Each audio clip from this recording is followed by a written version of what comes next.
Yo, what's up, c'est votre boy Greasy. On est présentement sur Culture.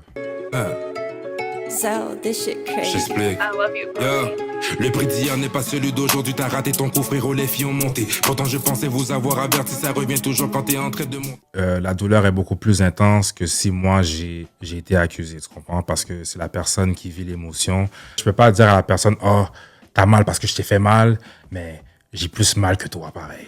Tu comprends? Ça fait pas de sens aussi. Quand moi je ressens la douleur de ma réalité à moi, c'est là que j'explique ce qui arrive. Puis par la suite, quand j'ai quand même assez épuisé de OK, c'est ta faute, c'est ta faute, c'est ta faute. Là, maintenant, pour avoir plus d'inspiration, pour aller vers une autre optique, ben on va flip le coin, genre comme voici, il y a des situations, voilà, j'ai fait ci, voilà, j'ai fait ça, j'assume. C'est un défaut d'être rancunier, mais pour moi, dans ce que je fais, c'est aussi une qualité parce que ça me permet de rester dans l'émotion de la situation, même si ça s'est passé il y a X nombre d'années. Je pourrais t'écrire un track demain, mais c'est basé sur quelque chose quand j'avais comme 17, 18 ans, puis tu vas jamais le savoir. Donc, je pense que le fait d'être rancunier, ça fait en sorte que tu gardes vraiment tout en mémoire ce qui s'est passé à 100%, puis tu te souviens de l'émotion, puis tu sais comment l'appliquer sur des mots. Moi, je suis très soucieux de comment le gars comme la fille peut interpréter la chanson. Parce que oui, je fais beaucoup de chansons pour des femmes, mais je le fais toujours dans un vibe que n'importe quel gars peut relate puis a vécu la même chose.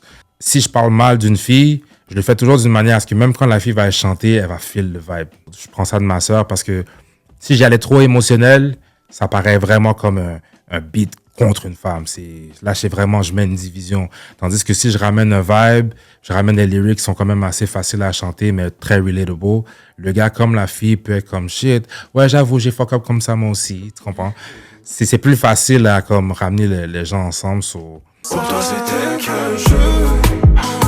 Ouais, je pense à toi, je pense à composer ton numéro quand je sais que je devrais pas. Wow. Rosemary, en fait, c'était une situation que j'avais avec une demoiselle.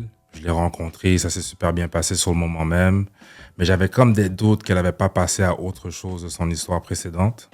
Je la questionnais beaucoup sur ça, puis elle me donnait toujours non, il n'y a rien qui se passe, c'est fini, j'ai passé à autre chose. Mais c'était toujours dans le fond de ma tête. Finalement, c'est comme si je me suis lancé à 100% dans la relation pour ensuite que ça s'arrête du jour au lendemain. Puis j'avais des doutes que c'était ça, mais la personne disait que non. Pour ensuite apprendre que cette personne-là était revenue avec l'histoire précédente et qu'elle avait fondé une famille, etc. Donc là, j'étais comme, wow. Donc la chanson est basée sur ça, basically. Ben, dans le sens, c'est comme si, genre, c'était fini, on va dire, en février. Moi, je l'ai su un mois après que la personne avait été revue avec l'histoire précédente. Là, j'étais comme, OK. 2 mois après, quelqu'un d'autre me confirme c'est sérieux. Là, je suis comme, OK. Et je pense que moins d'1 an après, on me dit... Exactement. Puis là, je suis comme, OK. La personne a écouté le son. De ce que j'ai entendu, oui. Ça a été quoi sa réaction? Et de ce que j'ai entendu, c'est comme si moi, j'ai donné ma version des faits, qui n'était pas sa version des faits à elle. Et si tu la croises... Salut, je passe devant, je ne te connais pas. C'est rien de personnel, c'est comme, c'est chill, c'est juste, c'est comme ça que je suis. Je vais pas revenir te dire, hey! Tu sais, comme si, non, fuck that, là. Je te souhaite le meilleur, mais loin de moi, là. Yo, what's up, Greasy? Je sais que t'as essayé de nous contacter à plusieurs reprises. Yo, on t'a jamais retourné la paix. Ce track-là, c'est, j'avais une certaine énergie par rapport à des personnes que je croyais qui avaient une énergie réciproque envers moi puis en ce que je faisais. Ça a duré quand même assez longtemps, même si que on me disait, yo, tu sais quoi, dissocie-toi, fais tes propres affaires. C'est vraiment très, très récemment, j'ai réalisé que l'énergie n'était pas mutuelle. Puis souvent, qu'est-ce qui arrive, c'est quand tu mêles business et amitié, on dirait qu'il y a toujours un des deux qui va prendre le bord. Je dis pas que c'est comme ça pour tout le monde ou pour chaque situation. Mais dans mon cas, moi, je pensais que l'amitié pouvait aller d'un sens puis que la business pouvait aller de manière parallèle, en fait. T'étais pas là comme tu devais l'être hier, puis moi, je l'étais. Mais demain, quand ça va mieux aller, je suis mieux de pas t'entendre ou je suis mieux de pas te revoir pour faire comme si que, hey, tu te rappelles, avant on était, tu comprends? Fais pas comme si que je fais mon chemin, tu fais ton chemin, respectfully.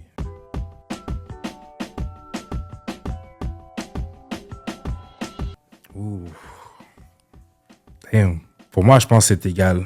Pas pour aux yeux de tout le monde, mais pour moi, ma propre personne, parce que je suis un gars qui est très susceptible, très émotionnel. Si moi, je te donnais une énergie très saine, positive, puis que en tant que femme ou en tant qu'ami proche, j'ai su que c'était pas réciproque, je le prends mal parce que moi, je suis du genre qui... je traîne pas avec n'importe qui. Les personnes avec qui je traîne, c'est les personnes avec qui je suis vraiment confortable, puis j'aime ça. Pour moi, c'est tous les deux, ça fait mal. C'est juste une différente douleur parce que une, c'est vraiment plus intime. L'autre, c'est comme ton frère. Moi, mais les amis que j'ai, c'est comme mes frères, tu comprends? On s'est connus au boulot, back then. J'ai croisé son regard dans ma tête, j'ai dit God damn. Elle marchait seule le soir, je lui ai dit de hop in.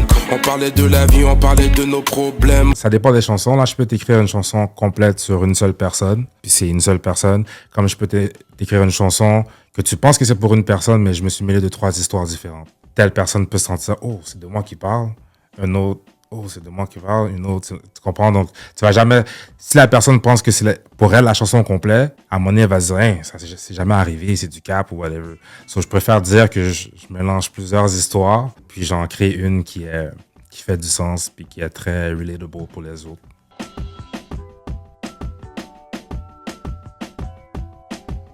So, au fond, bon, je pense que j'avais comme 14, 15.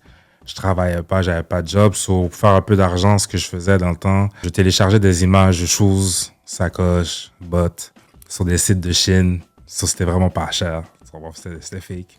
Je marchais avec ma PSP pendant les pauses, puis j'étais comme, yo, guys, t'es down pour une paire de J's, des casquettes, peu importe. Pour les filles, c'était des Ugg ou du Gucci, peu importe, whatever. Puis il y en a qui acceptaient. So, si le prix était comme genre 40, j'ai dit, OK, ben, yo, c'est $80. Puis tu vas l'avoir dans X nombre de jours. So, ils me checkaient l'argent. Puis moi, c'est comme ça que je faisais mon argent de poche. Quand moi, je devais faire de l'argent avec la Chine, je devais envoyer l'argent en Chine, il fallait que j'aille à Western Union. Mais j'étais trop jeune, so je donnais l'argent à ma mère pour qu'elle le dépose. Puis ensuite, elle me donne la différence. So, ma mère, c'était comme ma side partner. So, basically, à un moment donné, je niaisais trop à l'école. J'ai reçu un bulletin. Ma mère a vu le bulletin. Elle était pas fière. So, elle m'a dit, tu sais quoi, j'ai arrêté de faire ça tellement que tu niaises au school. So, plus de vente de choses pour toi. Parce qu'à chaque mois, je recevais toujours des grosses boîtes, peu importe. Là, j'étais comme fuck. J'avais déjà pris de l'argent dans les mains de plusieurs personnes pour une commande. Puis, le bénéfice, je l'avais déjà spend. Là, j'étais comme, j'ai l'argent exact. Sur qui peut le faire? So, je connaissais un gars à mon école secondaire qui lui faisait ça aussi.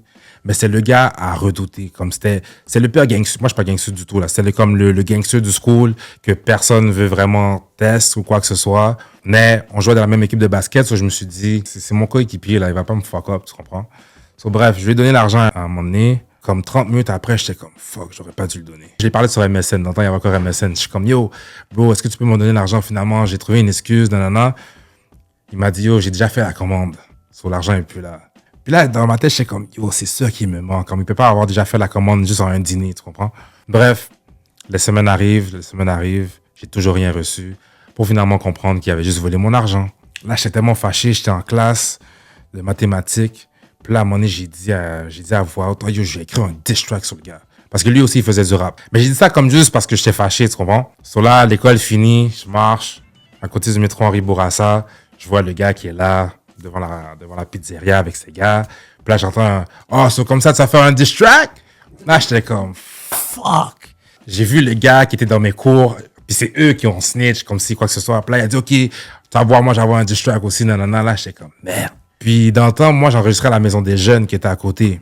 Shout out Joker. Puis, il y avait une politique, genre, qu'on pouvait pas avoir de violence ou de mots grossiers, blablabla. Ça devait être sain. So, je pouvais pas enregistrer le beat, which I never did. J'avais trouvé un instru. C'était, je pense, 50 Cent Get Up. Puis, j'avais écrit mon verse. Puis, ce que je faisais, vu que tout le monde dans l'Agora avait entendu que j'allais faire un diss track, tout le monde me demandait. So, moi, j'arrivais entre les casiers, je jouais la PSP. Puis je chantais le beat. Là, tout le monde était comme, oh shit. Mais tu sais que si tu le sors, tu vas faire casser la gueule. Là, j'étais comme, fuck. So, c'est comme ça que je faisais écouter à du monde, puis ils ont su que je rappais. Lui, par contre, il avait sorti une trap, il l'a mis sur MySpace. Il a jamais entendu, mais non, c'est sûr, je me serais fait casser la gueule. Oh, impossible. Yo, j'ai reçu des menaces. Il y avait une fille que son père s'apprêtait à sortir du gel. Puis là, comme si j'appelais mon père. Puis là, j'étais comme, shit. Là, j'essaie d'appeler mon cousin. J'étais comme, yo, bro, je revenais back up. Mais c'était même pas sérieux comme ça. Tu veux de la magie, j'ai la potion. Dans 16 je vais monter la tension. Chérie, tu devrais faire attention. Ouais, ça c'est souvent comme pour les occasions spéciales. S'il y avait des gars qui voulaient impressionner une fille ou quoi que ce soit, $5, 2 à $5, genre pour le poème, j'écrivais une carte. Puis j'étais très bon en art plastique, so je confectionnais des cartes. Si j'avais une fille à qui je parlais au secondaire, comme il y allait toujours avoir un petit message, un poème que je faisais, j'étais corny comme gars au secondaire. Très, très. C'est plus trop mon style. J'écris des chansons maintenant. C'est le plus rentable. Il y a plusieurs cadeaux que tu peux faire à une femme. Tu peux l'emmener en voyage, tu peux lui donner ci, tu peux lui donner ça. Personnellement, comme je pourrais te donner un bijou, n'importe qui pourrait le faire. C'est soit que la personne va payer plus cher ou quoi que ce soit, va donner quelque chose de mieux. Je pourrais t'emmener en voyage, n'importe qui pourrait le faire. Moi, je vais juste te donner quelque chose que personne d'autre peut faire mieux que moi. Ça serait d'écrire une chanson. Parce que je sais que la chanson va être bonne. C'est pas comme une chanson, puis la fille va être là comme ah, c'est bizarre. Mais comme la personne va écouter, je pense que la fille va écouter la chanson, pas parce qu'elle sait que c'est pour elle, mais parce que le beat est vraiment nice, pour ensuite réaliser que c'est pour elle. Ça, c'est la différence. C'est smart, ça. Yeah. La première fois que j'ai écrit une chanson à quelqu'un, j'avais 14 ans, puis c'était pour les 1 mois. Dans le temps, on calculait vraiment les mois, genre. Ça fait 1 mois, c'est comme célébration, genre. 3 mois, tu comprends, 6 mois, puis là, tu l'écrivais sur MSN dans ton statut, là. Je pense que la chanson est encore sur Facebook. Ah ouais, je l'ai posté sur Facebook, je l'ai enregistré, puis je l'ai posté sur Facebook. Ok, je pensais que c'était juste entre elle et toi. Non. Ça aurait dû. Ça aurait dû. Ah, shit. Ah, ridicule. Puis, je me suis tellement fait niaiser, là, pour cette chanson.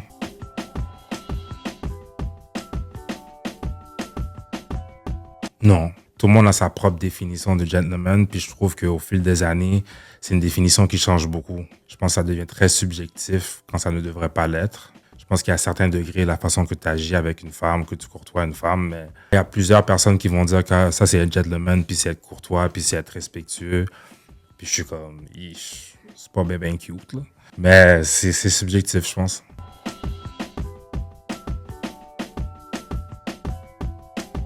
Je pense que c'est ça le plus gros défi, en fait. Mais moi, j'ai pas envie qu'on me mette dans une case chanteur ou dans une case rappeur. Moi, je veux qu'on me mette genre artiste, tout simplement. Dans le sens que, dans ce beat-là, je verrais du Gweezy. Oh, dans ce drill-là, je verrais quand même du Gweezy. La même manière que Tory Lanez peut arriver avec un concept comme The New Toronto, puis c'est vraiment du hard shit, puis qui arrive avec son chick tape, puis c'est doux. Mais sa voix fonctionne dans chaque type de beat pareil. Ça peut être même de la pop, puis j'en ai aussi, tu comprends? Mais moi, j'ai pas envie qu'on me limite à ça. Puis je pense que c'est ça le défi que je veux lancer, que le personnage, c'est quelqu'un qui va partout. Puis ton gars qui fait de la drill, ton meilleur rappeur préféré, je peux style le péter. Ton gars qui fait du R&B, qui chante puis qui est plate, je vais style prendre ses formes. Tu comprends? Je veux amener ces deux diversités-là. C'est ça mon but.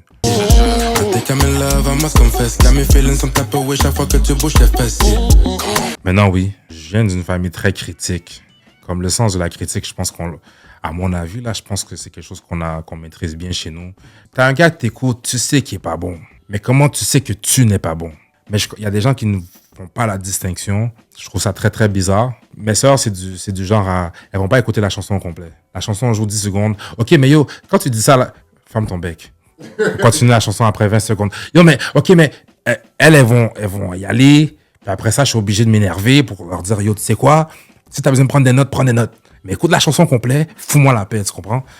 J'avais beaucoup de critiques par rapport à ça, surtout pour le français, s'il y avait des fautes d'orthographe ou des fautes de syntaxe ou quoi que ce soit. Mes sœurs sont quick pour me le dire. Je déteste sortir un track, puis après ça, j'entends que yo, ça se dit pas ça, bro. T'aurais pas dû dire ça. Là, je suis comme...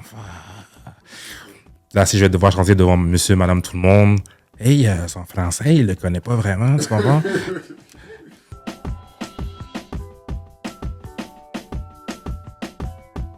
Au début, ouais, parce que j'essayais de rester moi-même avec le mode de vie que j'avais, tout en restant respectable, genre si ma mère écoutait ma musique. Mais avec l'âge, j'étais comme, yo, fuck it, là. J'ai quelques chansons qui sont vraiment clean, que je peux lui faire écouter comme des ballades.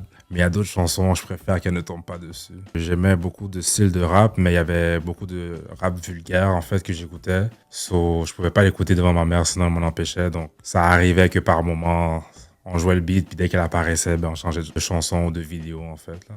Ouais, on a déjà eu quelques conversations. Mais tu sais, tu peux faire ça plus propre. Ah, je suis comme, mais oui, comme...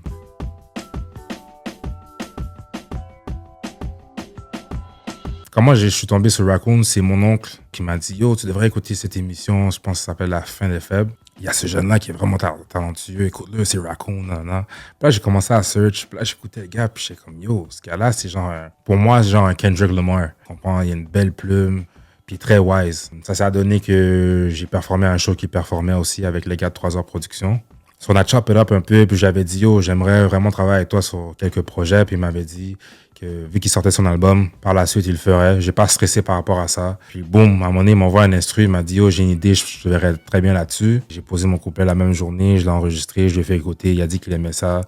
On s'est rejoint pour aller chez Toussaint. So, j'ai bien aimé, puis j'ai un son aussi, je l'ai fait écouter, que j'aimerais qu'il soit là-dessus. Puis il m'a dit qu'il aimait beaucoup, so ça devrait se faire aussi. Je suis comme OK, c'est laisse nos choses on ma feet, ça vient pas du pays laisse. Tu sais, je suis toujours clean. DJ Kishon qui m'avait hit up sur les réseaux sociaux, il m'avait dit qu'il voulait travailler avec moi. J'étais comme OK, il n'y a pas de stress. Je l'ai rencontré pour la première fois, puis la première fois, il jouait un peu la base du beat. Je lui ai dit, oh, j'ai une idée, j'ai écrit un couplet. Puis dans le couplet, il y avait le refrain de One Shot. Puis là, il m'a dit, oh, ça devrait être ça le refrain, so tu vas le répéter. Là, j'étais comme, t'es sûr? Puis comme, ouais, ça devrait être ça. Puis ça a eu l'impact que ça avait, puis c'était huge. Ben, moi, personnellement, je trouve que One Shot, c'était le beat de l'été à Montréal, en fait. Je pense qu'on jouait assez souvent dans les clubs, terrasses, peu importe. Tout ce que je peux dire, c'est que moi, je sens qu'il y aura un back-to-back. Il y aura un LeBron James avec D-Wade. Quand je dis back-to-back, puis je dis LeBron James avec D-Wade, ça veut dire tu sais avec quel producteur que ça va se faire. So, je pense que le prochain qui s'en vient pour l'été 2023 va être très solide, puis les gens vont en parler. Je le mets dans l'univers, en tout cas. Merci. OK, c'est laisse nos choses on ma feet, ça vient pas du pays laisse. Tu sais, je suis toujours clean, homie, c'est zéro stress. Je suis là que pour le vibe, il m'a dit de belles fesses. J'ai 2 ballots sur moi, c'est beau, j'ai mal à la caisse.